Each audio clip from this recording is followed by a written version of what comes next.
I'm Jan Kowalski with Green Slate I. Tonight I'm joined by James Gierak, and this is a live interactive show on CAN-TV Channel 21. We're also streaming online at cantv.org/hotline. Tonight we're going to be discussing issues related to America's policy on drugs, and for the next 25 minutes, you're welcome to participate by calling in with questions or comments relating to our drug policy. You can call the number at the bottom of your screen, which is 312-738-1060. And to introduce myself, I'm Jan Kowalski. I'm here on behalf of Green Slate I, and Green Slate is an organization primarily devoted to assisting ex-convicts. They have certain programs, including reentry programs, feeding the families of Inglewood, and they have another program through the Circuit Court of Cook County for the community service programs. And to help you remember my name, I'm Jan Kowalski, and that is Kowalski, and there's my little logo. And to help you remember Kowalski, because for some people who aren't Polish, it's kind of difficult to say that, I have this little picture of my koala, his little koala bear there, and he's giving you the thumbs up, and he's on his skis. That's the koala on skis. And just to make sure we don't confuse me, it's Kowalski. Some people might think it's Kawasaki, but it's more appropriately Kowalski. And to help you further, I am 100% qualified. And back to me. And I wanted to take the opportunity to introduce you to our guest tonight, who's James Gierak. James, why don't you introduce yourself to our viewers? Jan, first let me say it's a pleasure to be with you and your viewers. I'm a retired attorney here in Cook County. I was an assistant state's attorney in the 1970s, prosecuting drug and homicide cases. I then went into private practice, and the last 25 years or so have been basically advocating drug policy reform. The reason I'm interested in seeing drug policy reformed is because we've had in place for many years a drug prohibition policy, one that says, well, drugs are bad, and parents and responsible people, police and prosecutors, don't want people using drugs. And so the intuitive thing is to say, well, let's outlaw drugs because we want to protect people from them. And so we end up with a prohibition system, which is basically a reincarnation of the Al Capone days, where we had prohibition on the streets of Chicago. We had Tommy guns, people hanging off the side of Packards, shooting each other, fighting over who was going to control the alcohol business. And the violence was absolutely unending, just as we see it in Chicago now. So, James, do you see a connection between the violence today in Chicago and our drug policy? Drug policy is the driver of Chicago violence and violence around the world. There is no one, no person, no program, no strategy that can stop the killing and shooting in Chicago with prohibition reigning as the drug policy of Chicago, Illinois, our nation, and for that matter, the world. James, why does the United States even have a prohibition policy? Why do we have that? In 1961, the United Nations adopted a prohibition treaty. It's called the 1961 Single Convention on Narcotic Drugs. That document, supported by the United States, Russia, Japan, 186 nations out of a little over 200 nations in the world. That document provided that each nation must go home and to criminalize drug use, to provide for the deprivation of liberty and incarceration of people who use drugs recreationally. So America's current policy is based upon a 1961 treaty? Correct. And it took 10 years before the United States got around to passing the law it was required to pass, and that was the Controlled Substances Act in 1970, roughly 9 years after the treaty was enacted. And then Nixon declared a war on drugs in 1971. At the time that that war was declared, the best heroin in Chicago and across the United States was 2% pure. After 40-some years of drug war, we now have 90% pure heroin across the city of Chicago, in every neighborhood, in the suburbs, in the ghettos, in the best communities to the lowest income communities. Because drug prohibition takes something that grows on a plant, the poppy plant, the cannabis plant, the cocoa plant, and makes that drug the most valuable commodity on the face of the earth, where the markup is 5,000% profit margin. So we have drug cartels building submarines and leaving 747 airplanes on the runway after they've delivered their drugs, because the money is so immense that the violence that comes with it is so immense. Has there been a change in international policy since the 60s and 70s, James?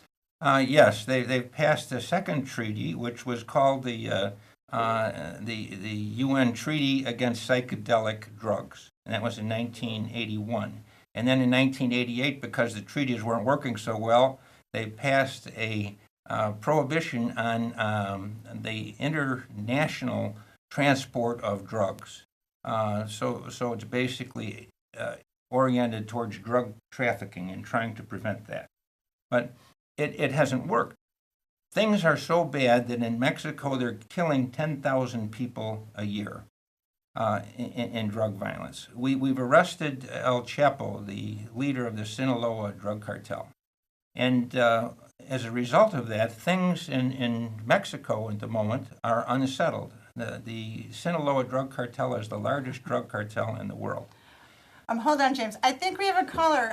Caller, can you hear us? Caller? Can you hear me? Yes. Do you have a comment or question about our drug policy? Yes, I'd like to make several points, if I might. And I think it's incumbent upon us to distinguish between the various sorts of what's called illegal drugs. It's intellectually dishonest to put, say, for instance, marijuana in the same category as methamphetamine. There are a great many people, and certainly those authorities in the field, who certainly concede that, the decriminalization of marijuana is one thing. The decriminalization of something like methamphetamine that could literally destroy human life within a couple of months of an individual starting to use that drug is something entirely different. We're talking about a difference of degrees such that it's a difference in kind.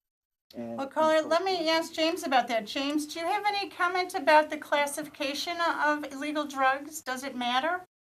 Well, some drugs are certainly more dangerous than others. Marijuana is not only not very dangerous, it's medicine to many people that can prevent seizures and other horrible illnesses. There's a whole list where even in Illinois, we've passed a statute that authorizes medical use for a long list of medical conditions.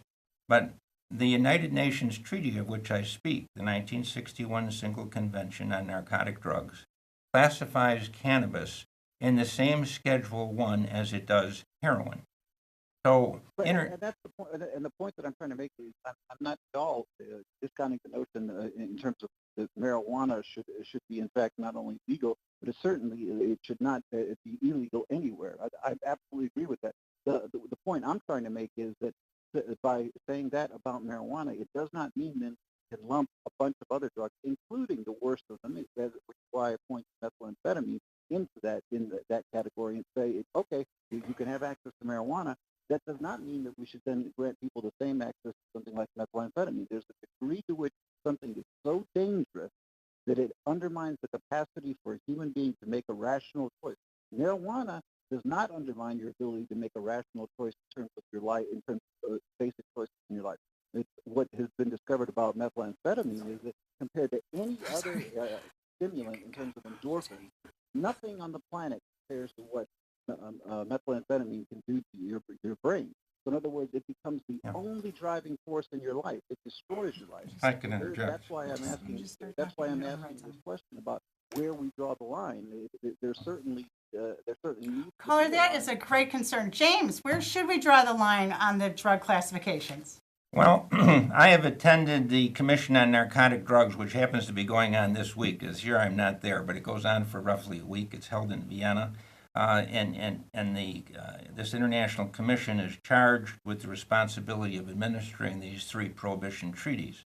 The International Narcotic Control Board, another international agency, reports each year to the Commission on how many new synthetic drugs have been invented over the past year. Wow. The first I year, didn't know that. the first year that I went there in 2012, there was reportedly 43 new synthetic drugs invented that year.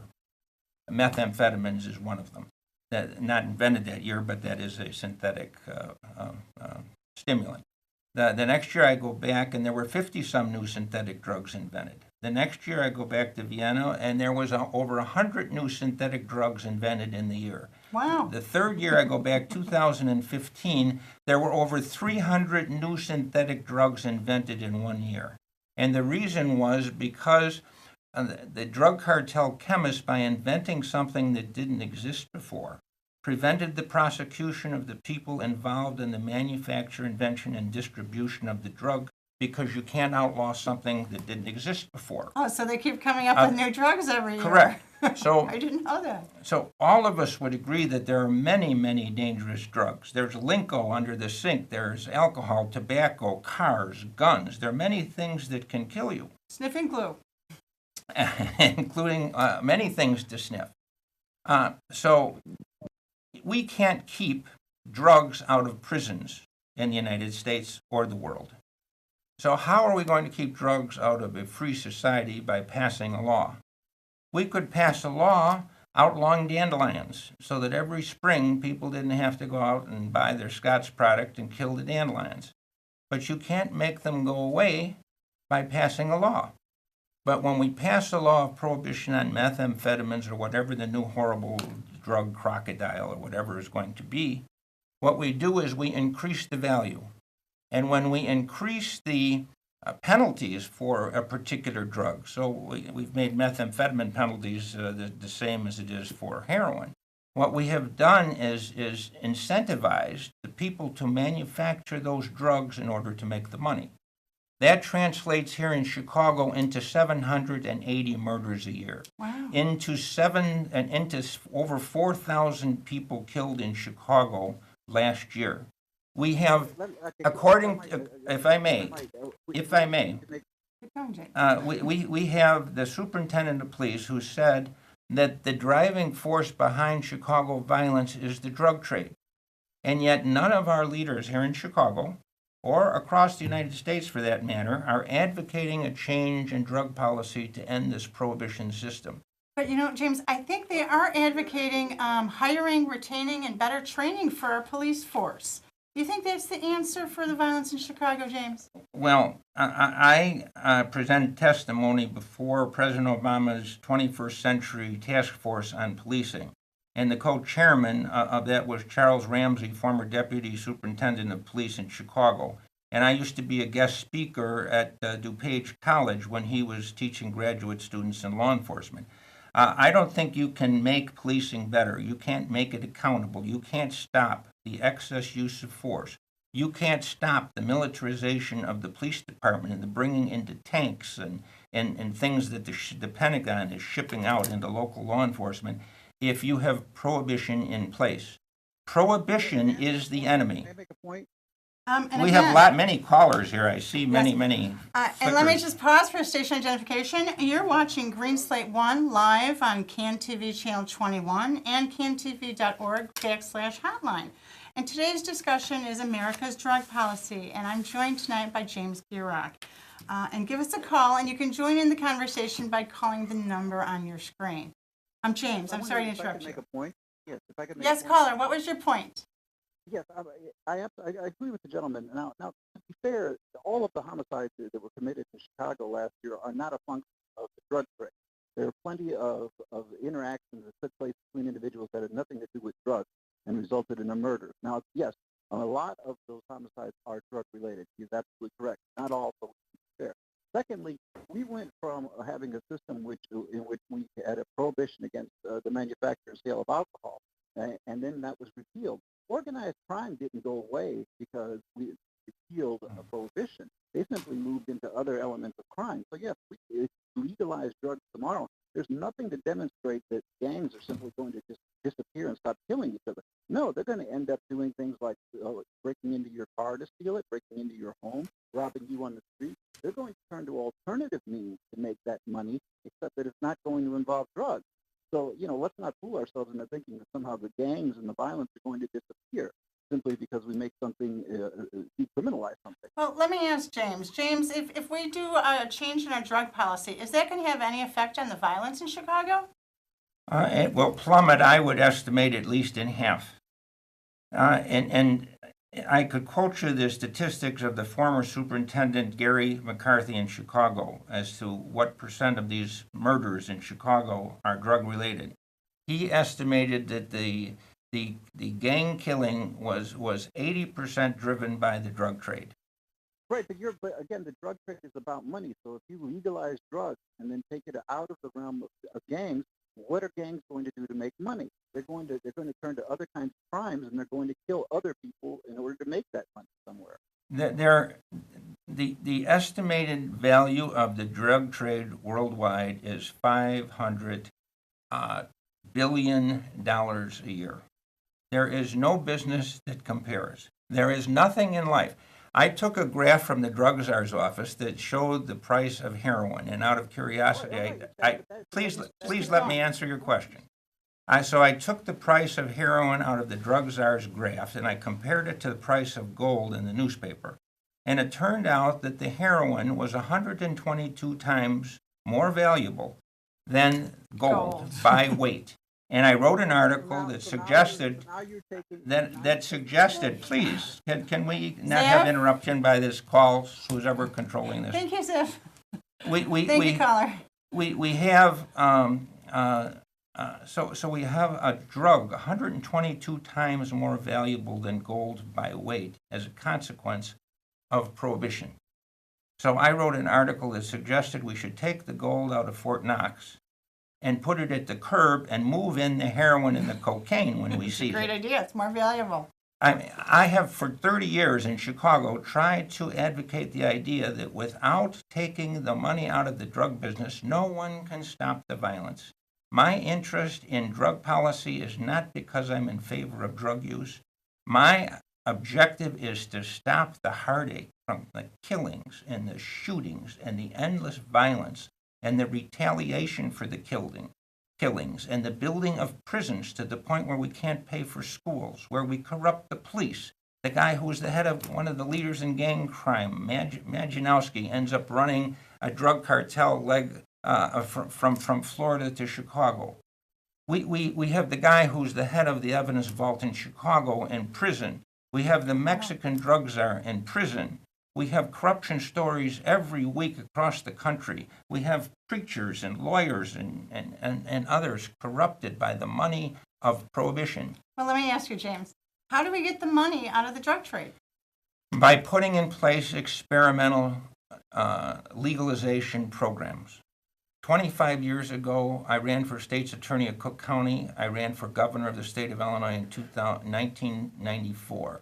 And I suggested one of the things we should do is put in place an addict alternative program, recognizing people who are addicted to drugs, whatever the substance may be, are no longer in control of themselves, and that we should give them the option to come to us, the government, in order to obtain the drug to which they're addicted, to consume under controlled, regulated conditions so they're not overdosing or killing themselves.